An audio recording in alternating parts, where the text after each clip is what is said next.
All right. What's going on, everybody? Welcome back to another Coffee Q&A. I'm Jay, your host here on the onocoffee channel, where we do coffee questions and answers and whatever we want to talk about every Monday through Friday at 10 a.m. Eastern Time. How y'all doing? Welcome back to the show. What's going on today? Today, we've got this, the Maeil BioFeeling, which is a product that is very much a yogurt drink. If you're familiar with Yakult, which is the Japan version, that's pretty much what this is. I actually went by this place called H Mart to buy some Yakult for this, and they didn't have any. All they had was the Korean version. And if you're not too familiar, H Mart, which is originally called Hanarum, is a Korean-focused Asian market. So it's a little bit, I guess it's a little more difficult for me to find. There's a lot fewer Japanese-centric markets in my area. There's only one down in Rockville, Maryland. I have to drive all the way down there. And outside of that, there is one in Philadelphia, and then you have to go to New York City. So it's a little bit, or up to the New York area. But the Maeil BioFeeling should be pretty much the same. And so basically what these are yogurt-based probiotic type of drinks. I really in the Asian community, these are super popular. I didn't grow up drinking these, so I mean I only got to find them out, relatively recently. And by relatively recently, probably in my 20s rather than in my, first 10 years of life. Anton's with us. What's going on? I guess the equivalent in Germany would be Actimel. Oh, all right. I think these are kind of interesting beverages. I don't know if you're a big fan of them. I like them, but I just never think about buying them. And I never understood why they're so small. I guess that's because I come from America, right? So I want to have bigger drinks. We're used to bigger drinks here, right? So there's their drink, probiotic, and they keep these frozen. I guess they hold up well frozen, and you just kind of open it up like this. And most people that I know that drink this are going to, come on.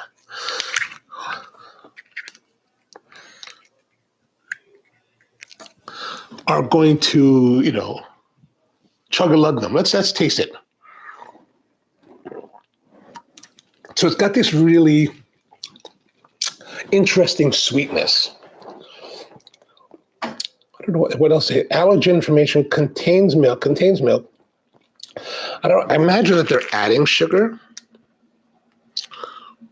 Yeah, so if you can look at their ingredient list, water, sugar, fructose corn syrup, sugar, dextrose. Wow, there's a lot of sugar. Skim milk powder, preparation skim milk powder, whey protein, artificial flavor. Oh, so they do add flavorings to it. So it is very much a manufactured beverage, and people chug-a-lug them like that, which it's a fun drink. It's not terrible. Oh, hi, by the way. Yes, hi, by the way, to you as well. Peter says Yakult. Yes, Yakult. Dylan, good to see you. And so, actually they're fun to drink. I could tear through these pretty fast. So I wanted to see, or no, it wasn't me. Somebody, who was it? One of you guys mentioned this, doing the Yakult, and I was like, oh, we should do that. So I went, like I said, I went to the market, and they didn't have Yakult. They only had this. I was really surprised. I thought they were, I know there's different manufacturers of this. But I think from my recollection of Yakult, this is pretty much the same as far as flavor. And I thought I would just buy a sleeve, but turns out you have to buy a brick. And I think in the brick, there's like 5 sleeves, and there's 5 in each. There's like 25 drinks, which I was like, I don't really need that. So like at the market, they're almost frozen. So I think they keep them frozen in order to prolong their shelf life. And then as they're selling it off, they just put it out in the refrigerated section and it thaws out. So I took the rest of them, put them in my freezer so that they would last for however long I need to have them last. When you drink it, you are all bricked. When you drink it at all, you are bricked. Bricked? Oh, it's the Coke. Yeah, it's the Coke versus Pepsi debate. I see. Between Maeil and Yakult. And then evidently there's the German version that Anton notes called Actimel. which I think it does sound familiar. I might have seen that in Germany. Okay, so we're going to see whether this will be a good drink as a cana. Now, it's a milk byproduct, or just there's milk product in it. It's sweet. It's got flavor. It's fun to drink. So I would imagine that this is going to be a nice combination. So let us go and find out. Okay, so we've got our espresso machine. Is everything set up? Okay, good. Everything's set up. So here's our espresso machine. Does that look a little bit dark? I guess that looks okay. So it's all running again. Actually, I turned it on earlier and I never tested it, but let's see how the steam one action works. No leaking from the port, so looks like it has gone well. There is renewed vigor with the tightness of the wand for positioning, which could be a bad thing because, it makes it harder to manipulate. However, that also means that the nut that holds it in place that we were fixing is fully seated and will not back out. I was really surprised it backed out. That was a really surprising thing.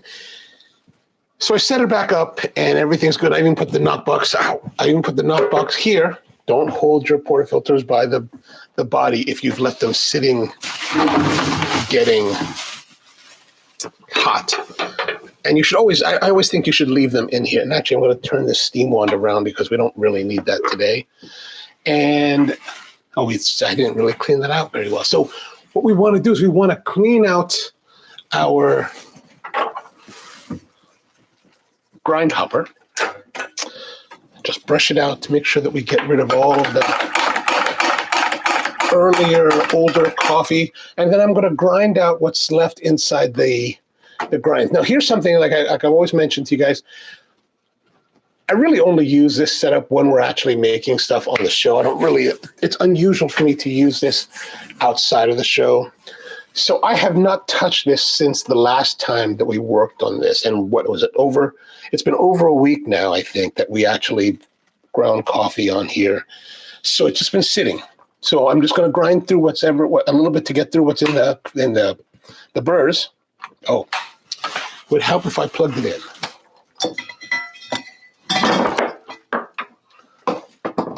Okay.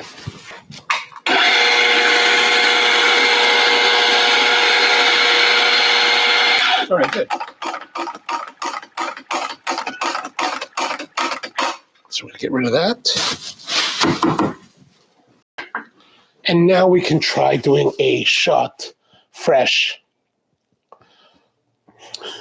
And Todd says, I guess the probiotics won't survive this. Maybe not. But we'll find out. Okay, let's have a look at our basket. Make sure it's nice and clean. There's a little bit of dried residual grounds in there. I mean, it should be good. We cleaned the machine. We repaired the machine. Everything should be nicely operating.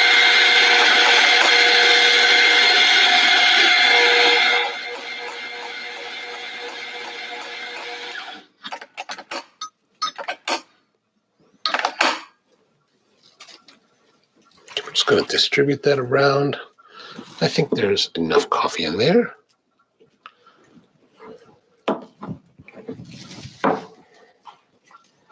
And make sure we flush this out so that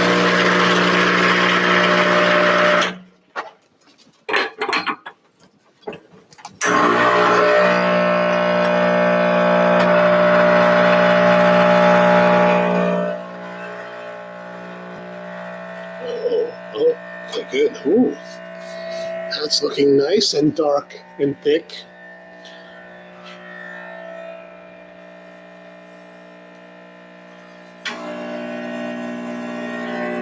Ooh, got a little bit distracted looking at the comments.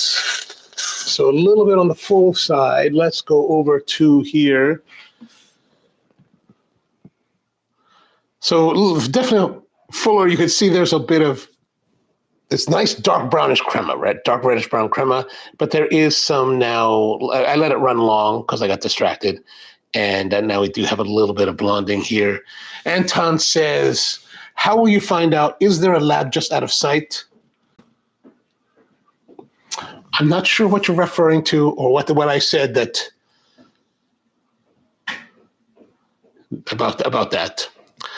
I think steaming might destroy the probiotics, and that won't do it. The caffeine. I see what you're saying. I see. Oh, I don't know. I mean, do we drink this? Do people really drink this for the probiotic, or is that just something that they're promoting because it's kind of like a healthy thing? Or do people drink it because they like the taste? I'm suspecting it's going to be the latter. But I don't know, does caffeine kill probiotics or whatever bacteria is? I guess heat would kill the bacteria.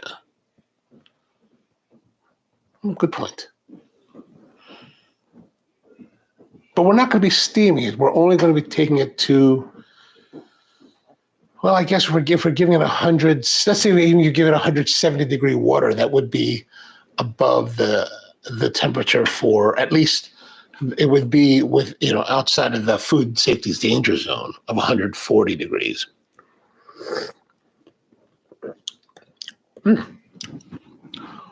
It's been a while, but a little bit sharp, but still good bodied, nice and thick. I think it'd be just slightly better if I watch the flow this time and not get distracted while the shot's being pulled. Steaming, we won't be so we're not going to necessarily steam.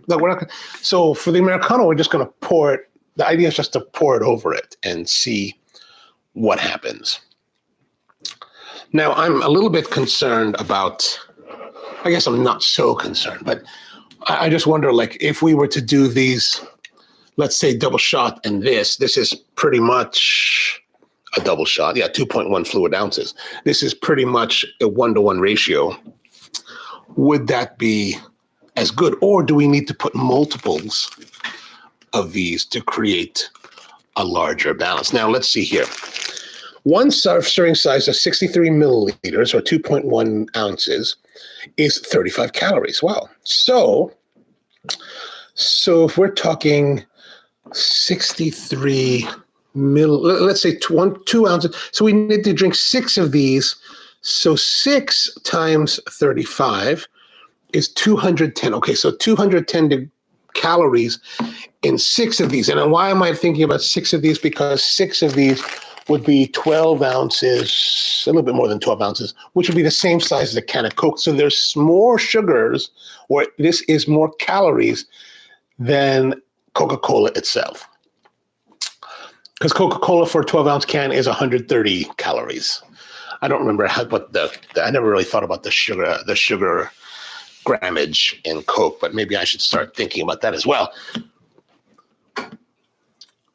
And Peter says, he knows. We'll sacrifice the probiotics for the taste. Absolutely.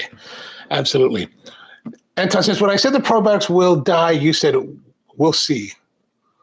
Did I say that? I don't remember, but okay. I don't have a lab nearby. So should I? So Peter's offering that if we let the coffee cool down, would that prevent the probiotic aspect from being destroyed? Now, here's something I wonder. So, for example, this. I took this out of the refrigerator right before we started, so it's risen in temperature. But if we presume that the refrigerators are holding at an ideal temperature of 38 degrees Fahrenheit, and then we mix it with this maybe 180 degree, 175 degree, it's probably close to 175 degree, 170 degree espresso, in a 1-to-1 ratio, that would bring the temperature down to, well, let's just say, split it by half, right? So 40 degrees, 170, equal amounts of volume. So what's that? 170, 35, so 85 degrees. 85 degrees is within the range of bacterial growth, right? So in food service, we want to keep food below 40 and above 140, because in that 100 degree range is what they call the the temperature safety danger zone. This is the temperature zone where bacteria can proliferate. So if the two temperatures combined dives the temperature to 85 degrees, my dilettante mindset says that it'd probably be okay. Maybe the initial part that comes to contact, those bacterias may be destroyed. I don't know. That's a good point. These are good questions because, we want to promote the probiotic aspect of it. And then use a shot over a cold bowl. I mean, that certainly could be a way to do it, absolutely, which might actually help encourage the sweetness of the coffee. Pull the shot over permafrost. I like that primal virus coffee. That's all we need. And then we use this to activate it, and then it comes to life. Like those guys that are like, I think I saw some kind of article somewhere where they found some stuff from like eons ago, and they dug them up, and they were like trying to reanimate them, and I was like, what are you guys doing? Like there are probably like you're mentioning, there's probably bacteria in those things or whatever, creatures that have been frozen solid in time that are just waiting to be released and unleash hell on this world. We've had the pandemic. We've seen movies such as Terminator, but we still continue on. It's like, oh yeah, AI is a good thing. No, we've already predicted what happens to that. And it's typically our collective demise. All right, so, we've got some extra coffee. We can try a couple of things. So we're going to put this aside, but we're going to pull another shot, and then we're going to put that aside and let that cool down. So let's go back here. And sounds like a nice advertisement, absolutely. So our puck looks pretty good. Oh, you're nice and dry. Oh, that's like almost perfection. I should be using the knockbox, shouldn't I? But if I use the knockbox, then I have to clean it. Interestingly, I thought that we had a lot of blonding, but I'm not seeing much residual. Maybe it's just drying out, but they're not really seeing much residual oils there. Okay, let's continue.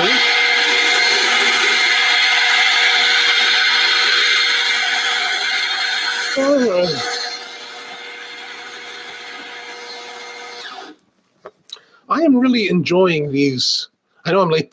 I know this is probably late to the party, but I am really enjoying these microfiber cloths. They're very absorbent. I've always been a terry cloth towel user, right? And one of the reasons I've kind of like not been, I just didn't know too much about these ones. Plus, they also, the way that the fibers are, they stick to my, I don't know if you have this, but they stick to my rough hands. Oops. A little bit too much there. Make sure that's nicely distributed. Good.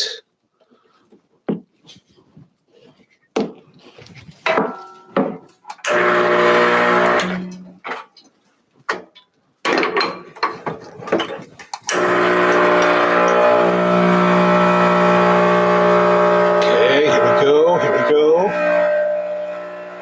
Come on. Oh. Nice, there it is. It's coming out. I'm going to stop right there. The knockbox dilemma, yes. Tap that out. We'll get a little bit of runaway on the side. But there, it looks pretty good, huh? That looks really, really quite nice. Yeah, Dylan, it's like you just don't want to... How much more do I want to clean? Okay, so we're going to let this one sit, and then we're going to prepare another shot. Let's have a look at this one. Oh, nice. See, there's a little bit of the extra residual. Perhaps this is showing us that we're just coming out of the under extraction and moving towards, final to the right point, because it doesn't, I didn't really let it run that long. Okay, now let us prepare our drink. So we're going to get our glass. And since we're going to use this glass, we're also going to take the spouts off. Put that aside. And now we have our glass. And so let us fill it with some Maeil, BioFeeling. I got that one off better. I think for this one, though, we're going to do 2. Let's do 2 because, it's otherwise the volume is very small, right? So we want to have a little bit nicer volume. Come on. Okay.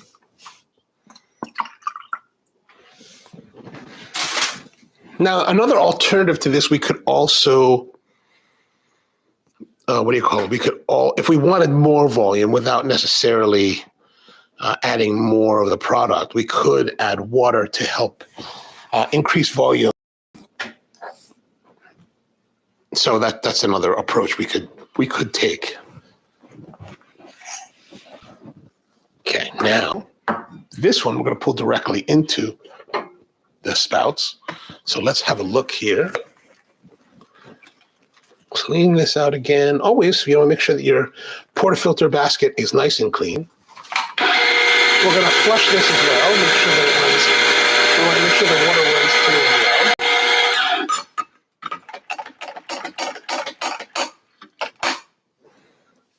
well. Ooh.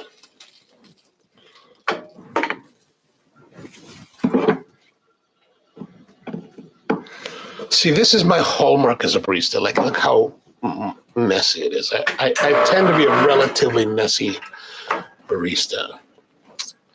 Okay, we're going to put this in. Start the flow. Add the coffee underneath. We always want to pull the coffee directly, we want to put the coffee directly onto the product. I like to float the espresso on top of whatever product we're doing to make an Americano. Ooh.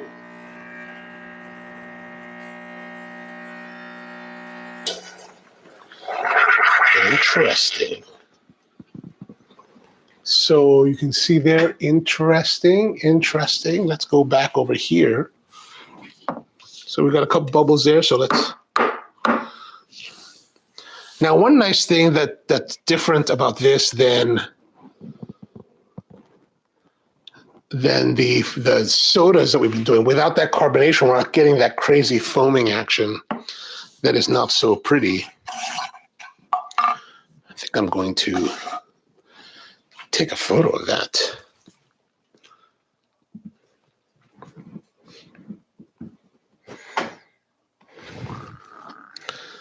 I'll turn it this way so I get the camera lower to a more unique.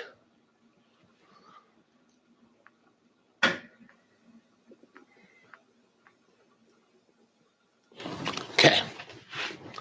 So yeah, I think it does look nice. I agree, Anton. It looks nice.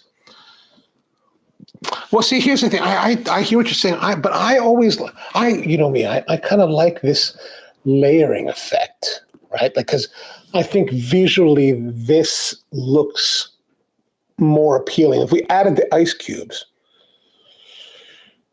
I'm thinking of ice cubes, right? Because I typically have half crescent ice cubes. So if we add ice cubes, we would kind of mix it in, and we would lose this flavor. But not with you mentioning the ice cubes, I do wonder if we took, let's say we molded those like cube ice, the big cubes, and put that in. Maybe put the Yakult in first, add the cube, then pull the shot over it onto the cube, and it cascade down. We would probably get this layered effect while having that chilling effect like we would with the permafrost, right?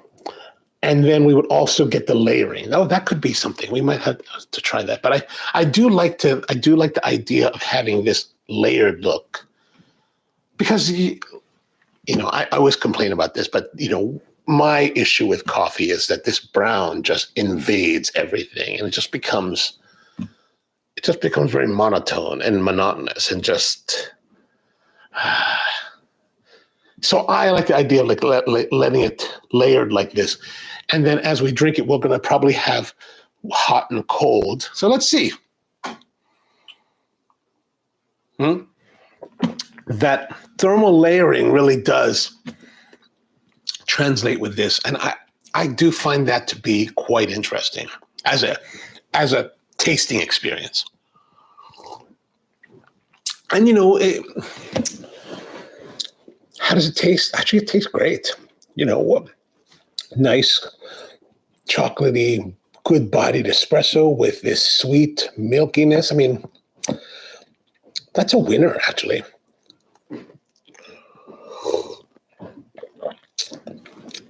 Now I do wonder, though, if we did try the ice cube thing, I wonder what kind of dimension that would add to it. Used 2 Yakult. We did. Excellent.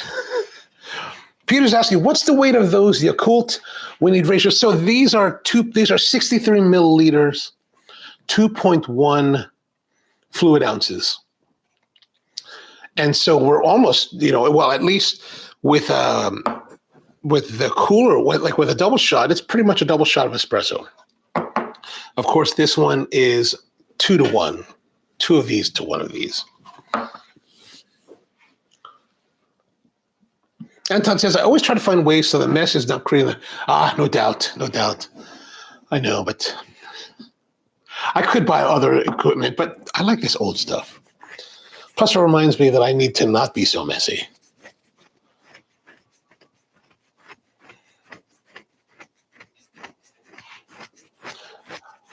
Ladyfingers or Savoiardi biscuits and strawberry. Ooh, I like that. That could be a nice complement to that.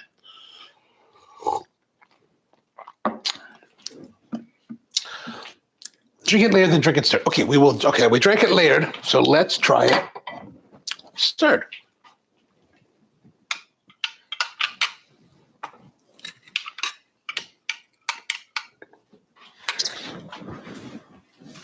So now it is mixed. That doesn't look so compelling. Like if you sat down at a cafe and were served this drink, is that really anything to be excited about? I don't think so. It's like, be like, okay, it's a coffee with milk.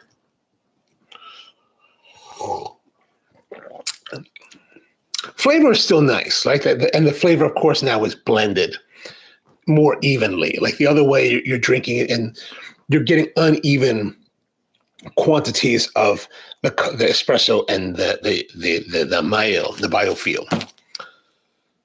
In this case, now that they're homogenized, you're getting an even drink consistency, which I think is less,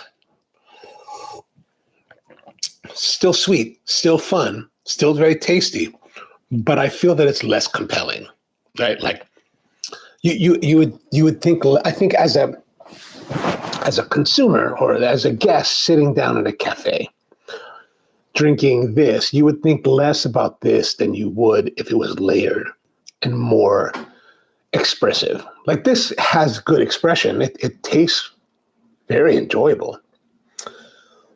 It just doesn't require you to think about it.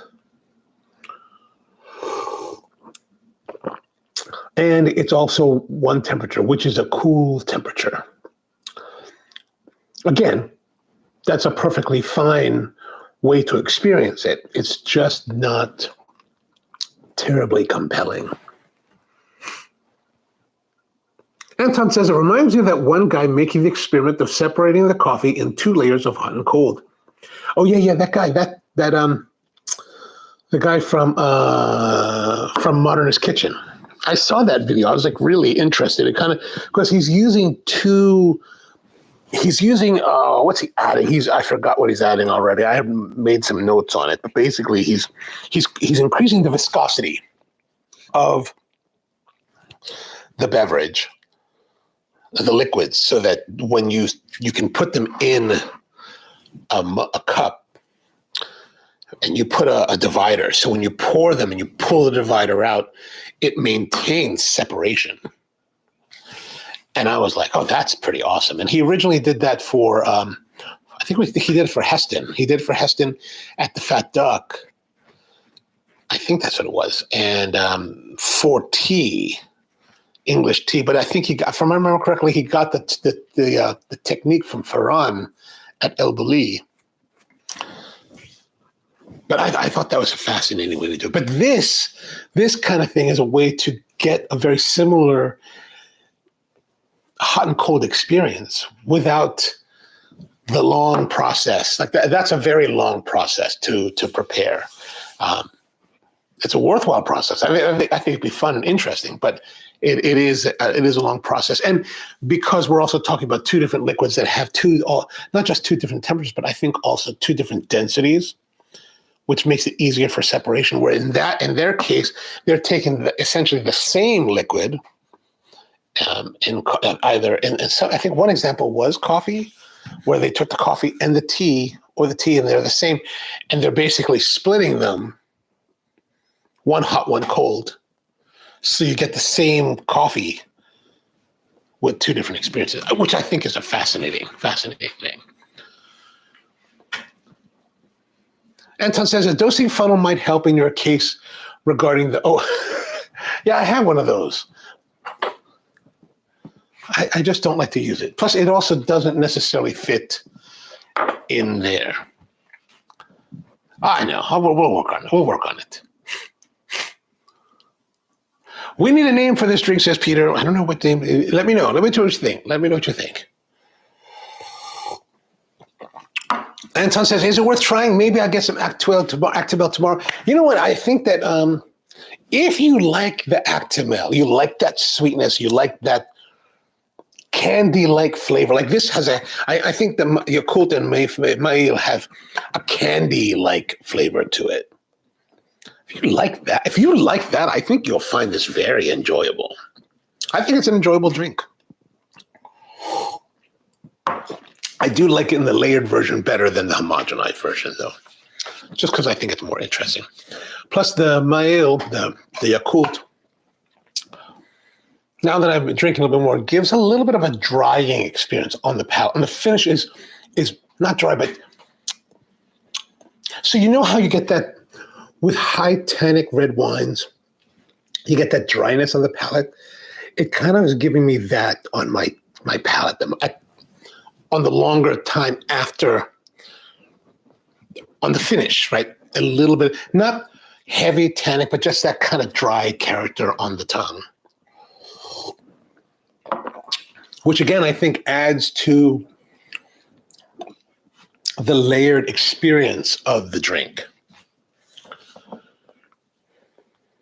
Kafkult. I like it. I like it. Yeah, Anton, I did see that video. I saw that video. It's really, and I do have the books that he referenced. I think it was the El Bulli book that he referenced, or maybe it was it's a Fat Duck book. I have both, but I have the Fat Duck book that has the actual recipe that he used to create the hot and cold tea. So I was looking that up for reference because I was actually making notes on it because I was thinking, because my thought is that what if we brought that idea of coffee? Because I think in the video, Chris is his name. Chris and James were making it.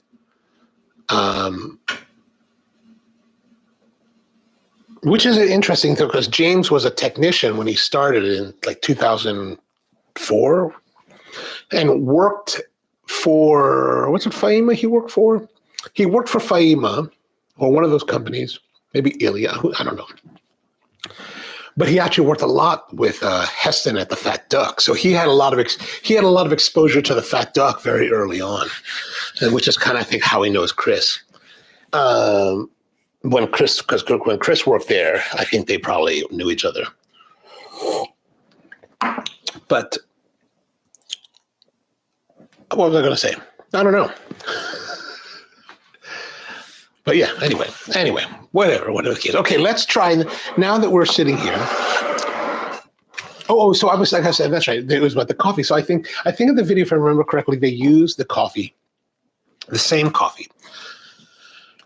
What I think might be interesting is if we're taking complementary or contrasting coffees, making one hot, making one cold. I think, there's of course the experience of like having the same coffee hot and cold. But I was thinking, when I was thinking about it, I was like, if we use different coffees that are hot and cold, could that be more of a exclamation point on the difference or on the experience? Once we finish our new shop, then I'll have time to experiment with that. But okay, so now we've got to try with the chilled version. Does the chilled version or the cooled down version that we're hopefully are saving all the probiotics, will that result in better quality beverage? Now,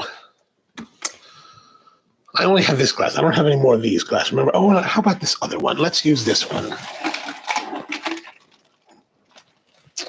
I think this is a little bit funner. Funner, is that a word? Bad Boy RC, what's going on, man? How are you? Good to see you. Welcome to the show. I wonder now, let's do it this way. So we've cooled this down, and what I'm going to do is I'm going to, let's pour this to the bottom, and then we're going to see maybe if we can float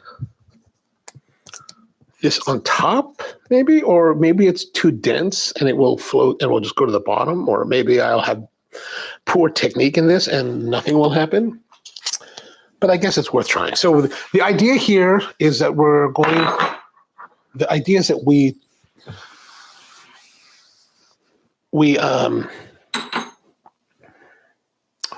chill down this. We allow the espresso to cool down because we want to preserve the probiotic aspects of the Maeil, right? Anton says, try the steaming. I thought you want to preserve that. Okay, we could try that too. We have a little bit left. We can give it a try.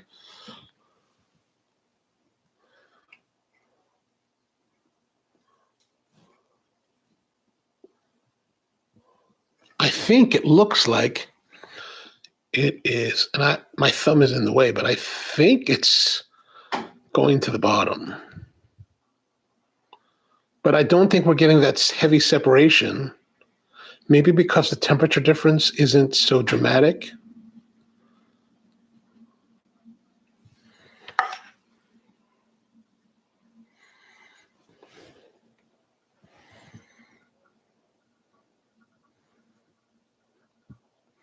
Not necessarily homogenized, but it is kind of like floating. It almost, up close, it almost looks like, you know how you take soy milk and you put it into high acidity coffees and it breaks? It almost looks like it's doing that, but in very teeny tiny breaks.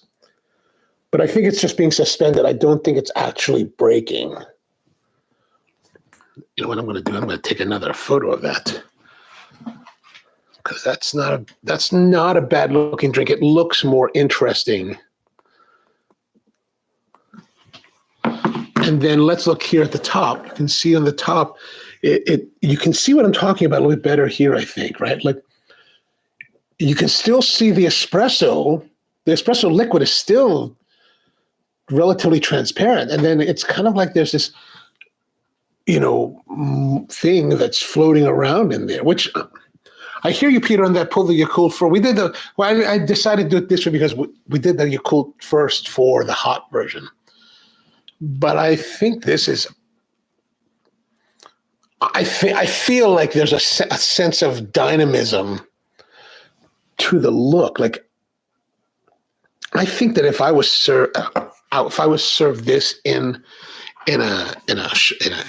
was served this, I might be fascinated to to look at this. And this is something that had we not let the espresso sit and some of that crema dissipate, and had we not gone against what I normally don't like to do, meaning that I don't like to pull the espresso into a separate vessel and then pour it to the serving vessel because we lose that crema. I think in this case,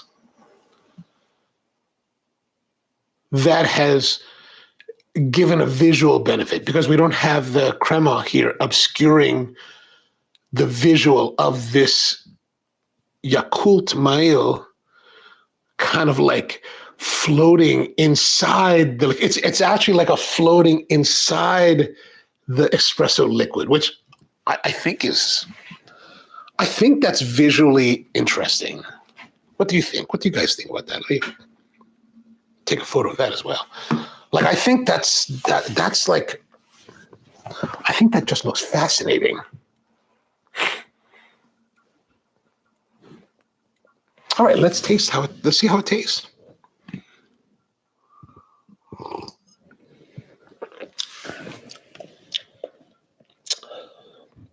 I feel like the bitterness is a little more pronounced, maybe because there's a lot more espresso floating above the Yakult or the BioFeeling in this one. That tannic dryness is still there.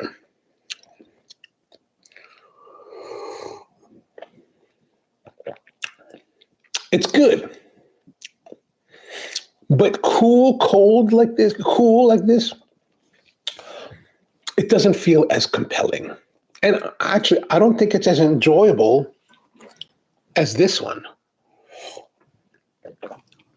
Now, let's see, because it's still relatively somewhat separate, right? Look at the way that look at the difference between the two. And this has a greater concentration between the two ingredients than this one. So let us get our bar spoon and have a look. Let's homogenize this more.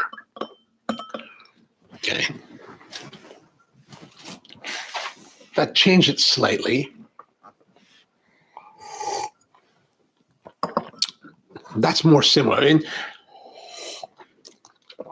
I think from an enjoyment standpoint, right? Like this has a higher concentration of bitters compared to this one because the ratio is this 2 times the ratio of this one, right? Because we have 2 bottles in this drink. We have 1 bottle in this with about the same amount of coffee in both.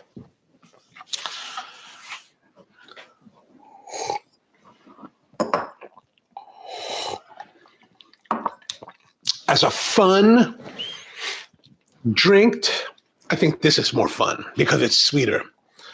It reminds, actually, there's something about the sweetness and the candy-like flavor of the BioFeel that's definitely more pronounced in this because there's more of that. Because that reminds me of the experience I had drinking Starbucks pink drink, which I think is an incredibly fun drink, that drink.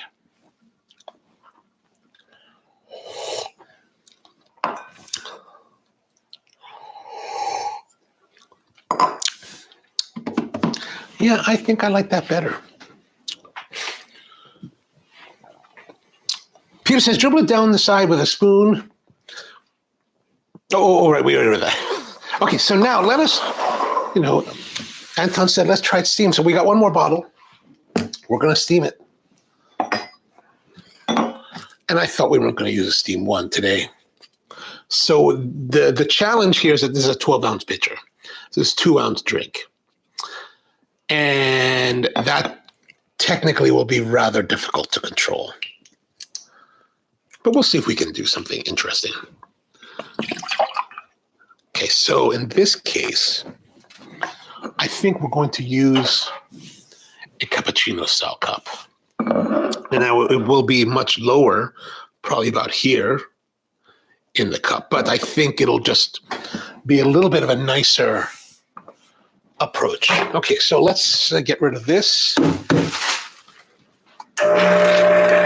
because we want to preserve our clean portafilters. I mean, our clean Peter's asking, so 1-to-2 ratio is better. Is it? I think it's a question of what you're trying to put forward. Now, as a hedonism, as a coffee is hedonism approach, I like this better because this is sweeter, this is more fun, this is more enjoyable, happier to drink comparatively. Like if you didn't have them together, you might not really realize it. But together, head to head, I think this is a happier, fun drink. That's still good, but you definitely get more espresso dominance, a little bit more of that bitterness, a little bit more of the tannic dryness at the end. So it really depends. And of course, a lot of that's going to depend on the actual espresso that you end up using. So it's more of a question of either what you like to experience or what you're trying to offer. Right. So in my case, it'd be like, what am I trying to offer to a guest in this case? Maybe it could even be a question of like, let's say, depending on the guest. So let's say you have a younger guest that is, more into Starbucks pink drinks. This might be the better alternative than this one because this has more fun attributes to that, where this might be something for someone that's a little bit more serious about their coffee. They want a more serious experience. I wouldn't say that one is worse or one is necessarily better. They're just different expressions of a similar concept that will suit different tastes. I think that's probably the best way to put it. Okay, let us get our coffee ready again. So we've got our portafilter. It's all been, drip dried. So we're going to clean it all out. Grind some more coffee. Try not to make more mess. Sometimes I'm better at not making mess. Like if I just dose this much coffee and then, push this around. That time there's a little bit of a divot here.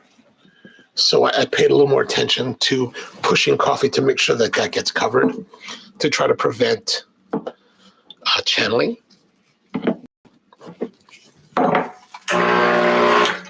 Make sure everything's cleaned off.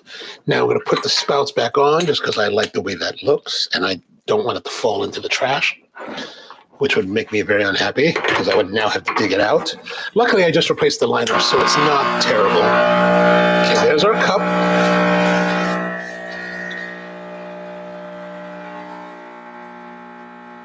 Okay, good shots coming out. This is nice and tight. We're gonna clean her out. Oh, that's a good shot. Oh, right there. Boom, stop.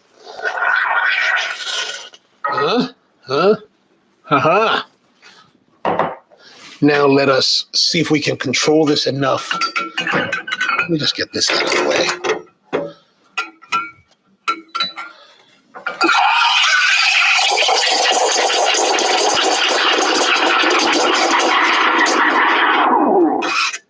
So very small quantity, so very narrow window of opportunity for steaming it out. And we do get a little bit of steam, but it looks terrible.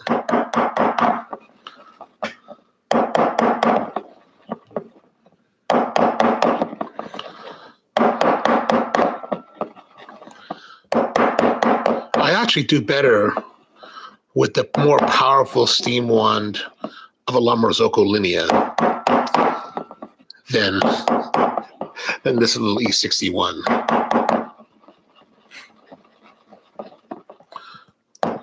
Free Range Human, good morning to you, man. Good morning to you. Welcome to our show. This is we're using some Maeil BioFeel to make a short cappuccino. I'm trying to knock out as many bubbles as I can. This is going to look very ugly, very, very ugly, but that's all right. That's all right. And there's really no steaming because it's just skim milk, right? Okay, there. Oh, look, monk's head. Let me just move that around here like this. Okay, could we cheat that? Could we cheat this around? No, that doesn't work as well as this. Ooh, but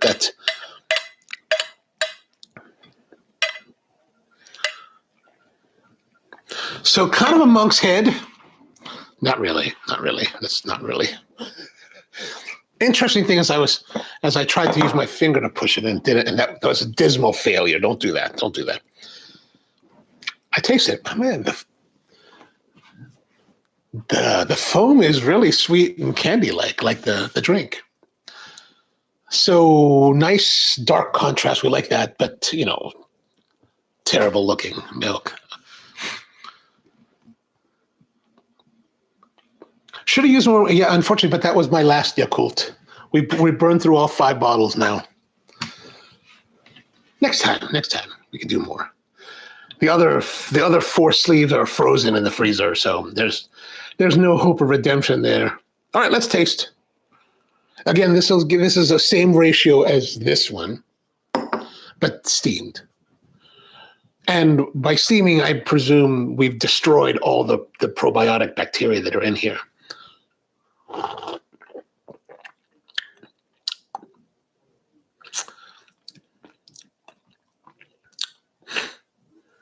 I don't hate it.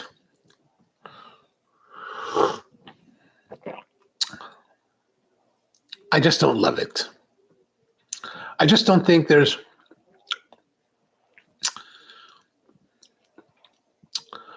I feel like the espresso is lost. Like, no, maybe it could be the fact that I've drank quite a few of these already. But I feel like the espresso character that we have with this is kind of lost in the hot version. Or maybe it's more underneath. I don't know.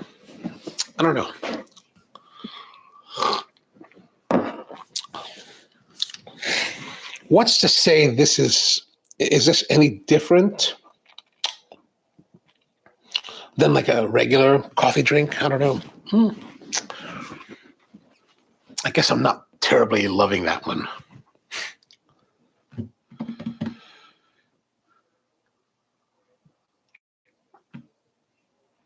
Yeah.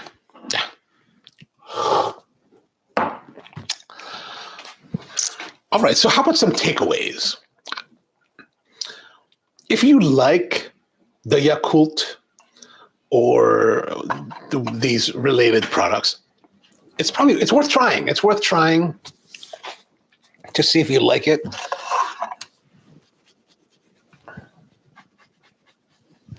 I don't know.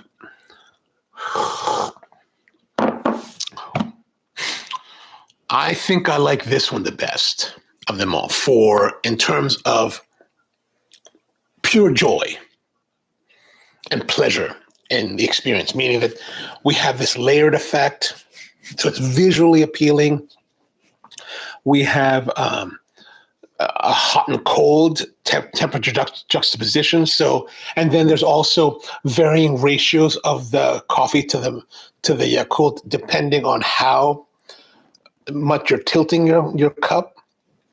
So I think this version is very dynamic. So it makes it more interesting. Plus the ratio is greater, 2-to-1 in this one. So it's sweeter, it's more candy, it's more fun in that respect as well. This one is a 1-to-1 ratio, and it's less as compelling as this, but there are some components in the way that we prepared this particular one, like adding this, chilling the espresso separately, pulling the shot, letting it cool, adding it to the glass, and then adding the yogurt to it. So it creates this kind of like it occupies the space within the espresso, so you can still see through the espresso at the probiotics living in their little colony within the colony. Maybe that would be this drink we would call colony, right? It's a colony of probiotics living within the espresso. Ooh, gosh, I'm totally having my Grant Achatz moment here. Now, when we homogenize them, I think they're less compelling. This one with the steamed, I'm just less thrilled with it. It's a sweet skim cappuccino. It's all right. It's all right. It's all right. Sweet colony. Ooh, I like that. Sweet colony. Colonyoscopy. No, that's terrible. That's a terrible one. All right. I think if I was to just do this experimentation and have this to based on what I might bring to a menu, I'd bring this one in a layered format, hot and cold. I think that's a little bit more interesting. Actually, I think it's much more interesting than the rest, the other expressions. There's some aspects to this that I think are, especially with that probiotic colony approach, I think that's visually very interesting.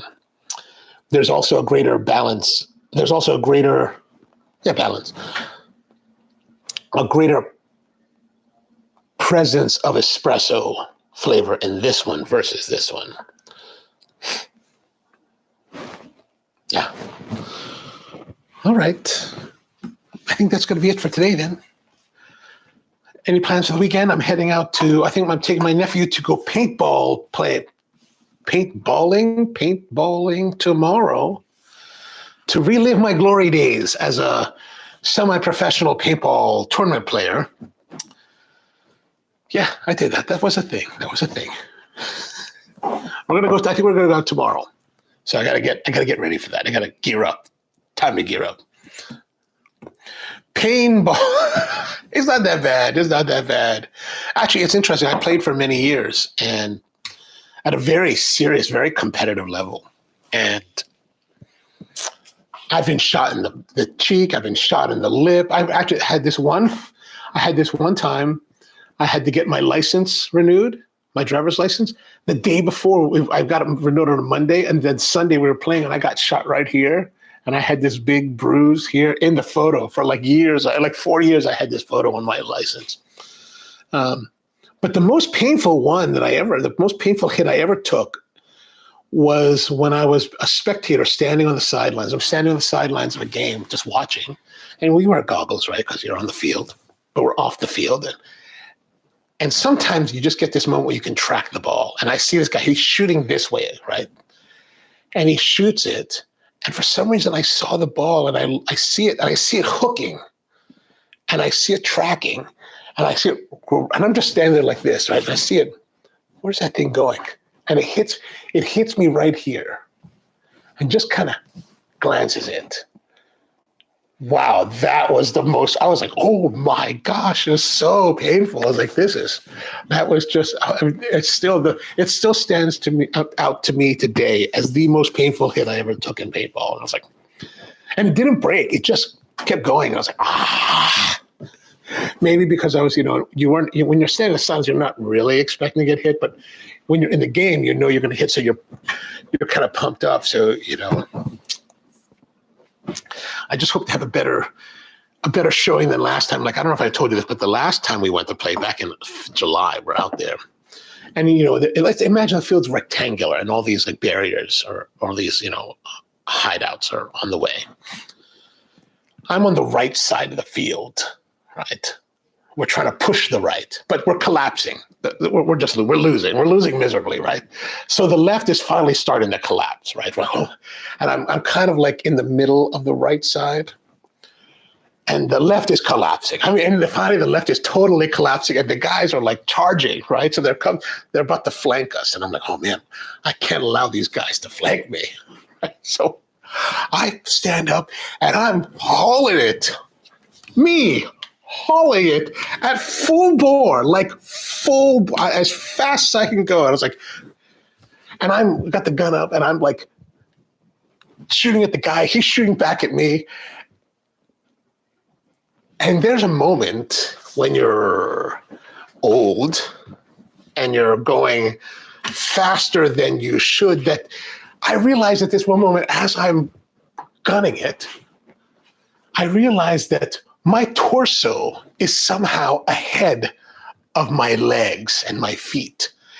And at that moment that I realized, I think I'm ahead of my feet, I realized also at that point that my feet can no longer keep up with the momentum of my torso, the velocity of my torso, and I can no longer remain vertical. And so, man, I like slammed down, right? Like I was like, oh crap, slammed down, crashed, got burned. And it was funny because later the guy was like, man, I was coming up and I was shooting at you. And then you decided to slide. And I was like, dude, I wasn't trying to slide. I just totally lost control. I was like, I appreciate the compliment that you think that I'm that good, but you know. Peter says, like the US election assassination, there was an assassination attempt? You know, anyway. Good times, man. Good times. All right, so that's what I'm going to do this weekend. Hope you guys have a wonderful weekend. Back again on Monday with another coffee Q&A. We've got the machines running. We're going to do more coffee stuff. Oh, the ear. You notice that there, if you get shot with a AR-15, a 223, 5.56 round, I think it would blow your ear off. But if you notice, a day or two after he got hit in the ear, no more bandage, no damage. I mean, that's a high-velocity bullet. At the very least, it could have torn a hole through his ear, right? So let's say it hit them right here. It would destroy the cartilage. It would clear off the earlobe. Nothing. Nothing happened today. Don't believe everything you see on the silly news. All right. Don't believe everything you see here. This is also skewed and unbiased. All right. Bryant, good to see you as well. Have a wonderful weekend out there. See you guys again next time.